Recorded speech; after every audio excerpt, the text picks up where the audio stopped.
Join us on a captivating journey as a dynamic coastline where Texas A&M geomatics students are deploying drone LiDAR to map and protect our vulnerable coastal habitats. Discover the intricate dance between topography, vegetation, and wildlife through the lenses of cutting-edge Phoenix LiDAR mapping technology. These drones are not just capturing data.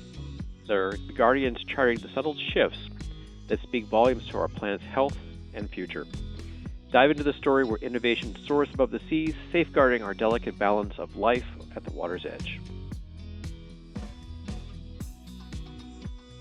So, Mike, could you tell me, first off, for our viewers, who you are and what you're currently doing?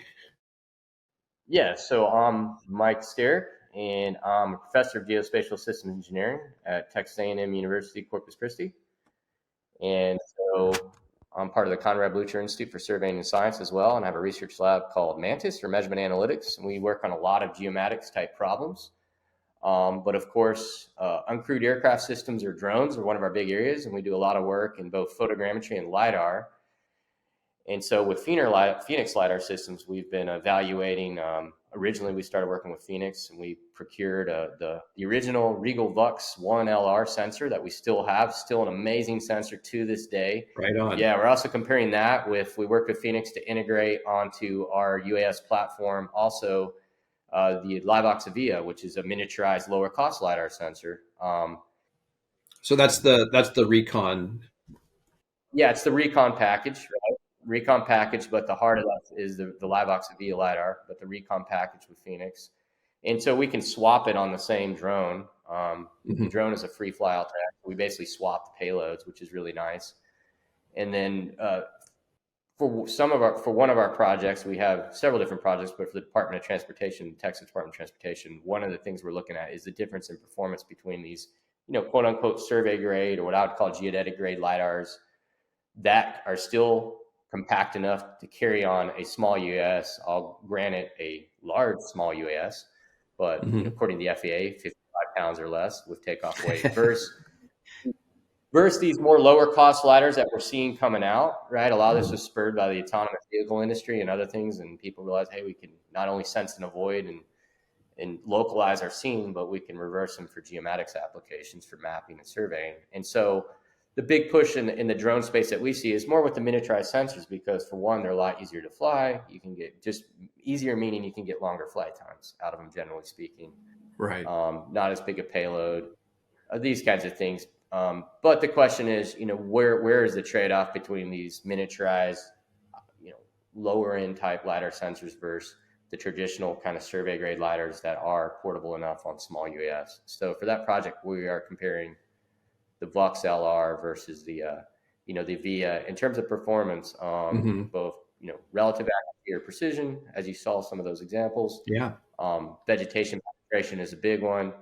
But also efficiency in flight and other things, data processing differences, data cleanup, all that kind of stuff. So let's break here really quick. And so you've been doing DOT work, but can you share with us some of the stuff you're doing on the coastal collection aspect of that, with the vegetation management and that kind of thing? Yeah, so some of the different areas we look at, especially here regionally in South Texas, is coastal erosion, relative sea level rise, inundation. And one of the big areas there are wetlands. Wetlands are kind of like an indicator at the front line of, you could say, sea level rise or impacts from coastal inundation. Not only in the short term from hurricanes or storms or other things, but longer term effects. Here in the Gulf of Mexico, lands for the most part is subsiding, with global sea level rise, rising, and with land subsidence, we have an exacerbated relative sea level rise, or what we call local or relative sea level rise. So we're over time more prone to inundation than some other parts of the country, for example.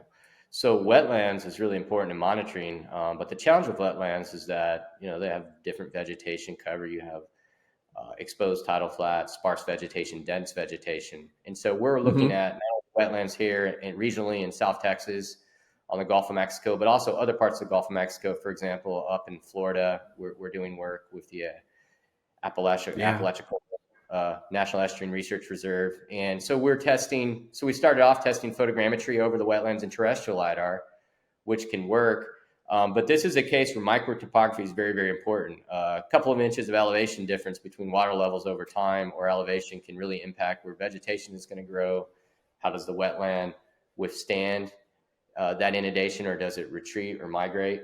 And so we have a Mm-hmm. real need for accurate elevation, essentially. And this is where UAS LiDAR becomes very, very helpful, and that ability to get below the vegetation level a bit better to kind of get the bare earth elevation. And so, yeah, one of the simplest things is we just need accurate microtopographic DMs in these environments to track elevation change over time. Yeah. Um, Well, and here's a quick question for you, because I'm sure some people are thinking this right now. Is like, why don't you use an aircraft?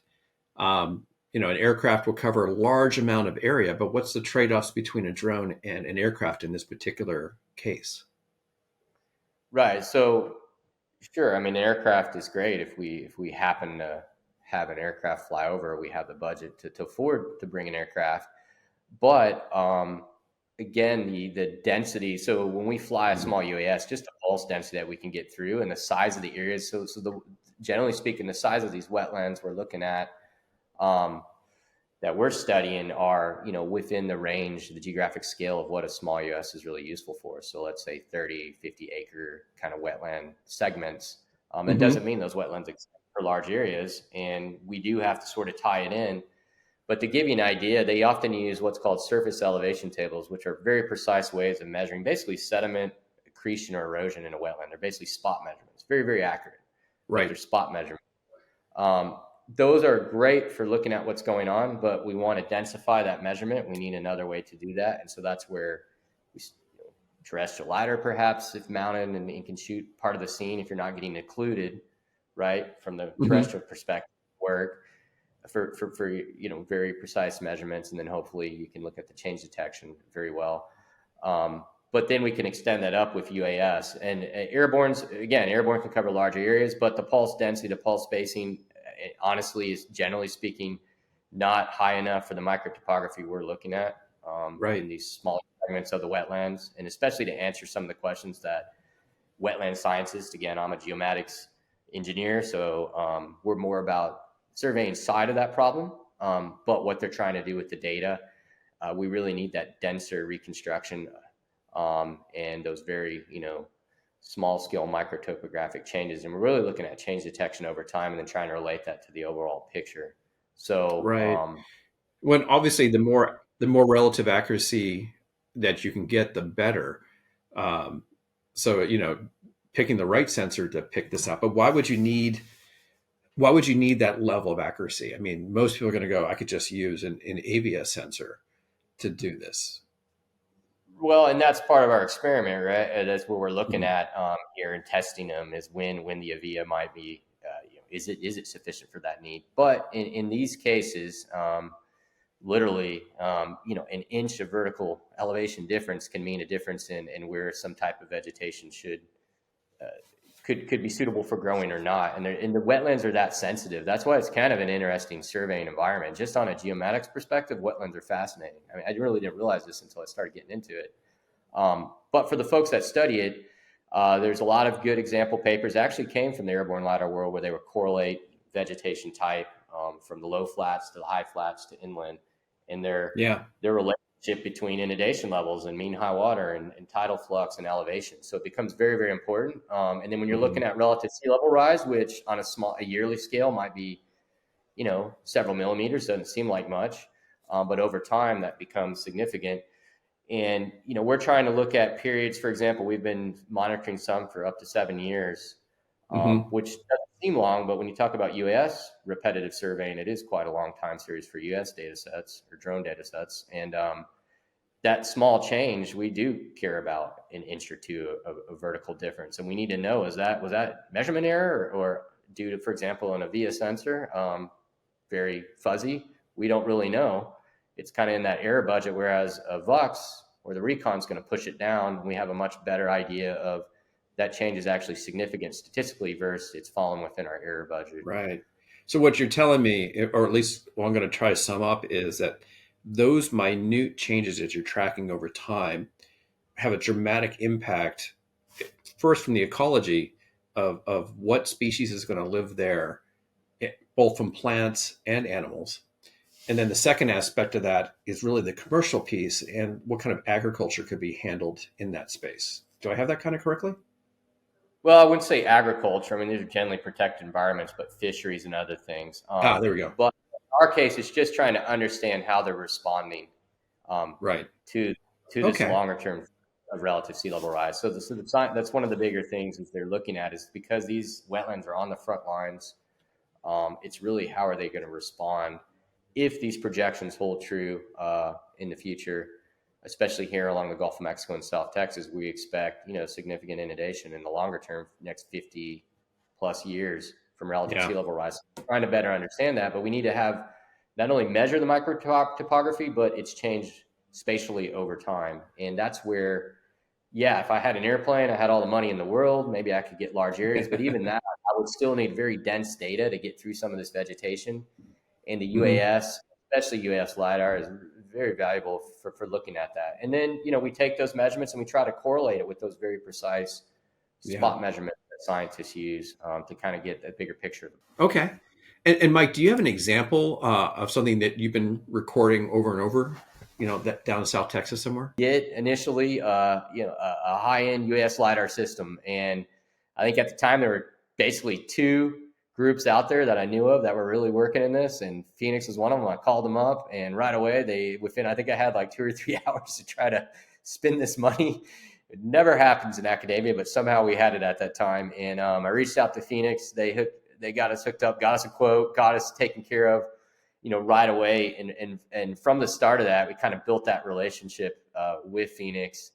And then just working with Phoenix over time, it's been really impressive, how well, like the software, customer service, everything has just evolved and grown. And, now they're even in Texas, which is great for us being a Texas university. So we love seeing that up and getting to visit them up in Austin.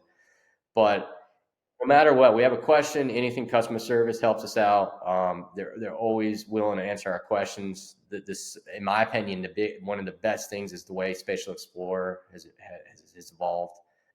Spatial Explorer Pro, it's really helping us replace, actually saving us money because we're now using that to process data from other systems that weren't originally integrated through Phoenix, and it's really becoming kind of our de facto LiDAR processing software, not only for UAS, but for mobile as well, and other systems that we have. And so, Phoenix has just been, it's been a fantastic relationship getting to work with them, always helping us out, helping us with training through the years, and, being able to go up there to Austin and visit them and work with them. We always appreciate what they do for us and the quality of the products. We worked with some other folks, but I have to say Phoenix is the quality of the integration, customer service, software, we've been really, really pleased in what Phoenix has provided.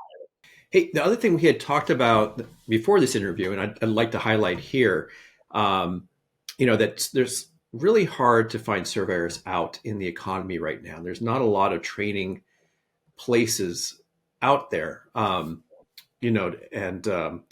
if somebody has watched this and says, wow, this is what I want to do, or I would love to learn more about geodetics survey and using some of these high-end systems, how would they get in touch with you, and how would they learn more about what you're doing? Yeah, so if you're a young aspiring student or somebody that works in this field, it's an amazing, wonderful field. I have to admit, we call it geomatics or whatever you want to call it, the term geomatics or geospatial engineering. But if you're really interested in this, again, I'm at Texas A&M University Corpus Christi. We have one of the true geomatics programs in the country, an undergraduate level program that's accredited by the engineering board. And we do geographic information systems and surveying technology and surveying science in one degree. And you can study things like drones and LiDAR point clouds, but also the fundamentals of surveying is very, very important. And we do have a real shortage. It's you would not believe every week we get companies looking for students. I don't care if you can get through, you could barely pass all your classes. You are guaranteed a job, well paying if you graduate. It's one of the few degrees where I could tell a student, as long as you complete the degree, could be the worst student in the world. As long as you complete the degree, pass your classes, and get out, you are guaranteed a job. I mean, we have way more companies looking for students than we have to offer. Yes, there is a shortage. It's probably more on our end, on the industry and academia and selling this field. It is a, geomatics. What does that mean? A lot of people don't know. But the job opportunities are just incredible, and it's a fun field. You can work inside if you like computing and computers. You can do that. If you like to get outdoors, you can do that. But reach out. We'd love to, even if just want to learn more about the field and you see this and are interested, reach out to me. Happy to talk to you about it. And then if you want to come to our university, we'd love to have you. But again, it's a fantastic field, guaranteed job. And I can't say that about a lot of degrees, but I can for this one. It's the future is very, very bright if you're in this. Amazing. Well, and that's the great thing is that what you're talking about, for education, a return on investment, which for a lot of fields is hard. So what I'll do is I'll put the link for that information so they can get a hold of you and learn more about the program down in the description below. And okay, so with that, hey, Michael, thank you so much for sharing your wisdom with us and these use cases. I'm sure this is going to help a lot of people, with transportation, with LiDAR, with picking the different sensors. This has been an incredible interview. Thank you so much. Thank you, Dan. And then just again, happy anniversary, Phoenix. We look forward to continuing our relationship with y'all and, hopefully continuing to explore all the different sensor opportunities. And again, wishing y'all a happy anniversary. It's great. 10 years.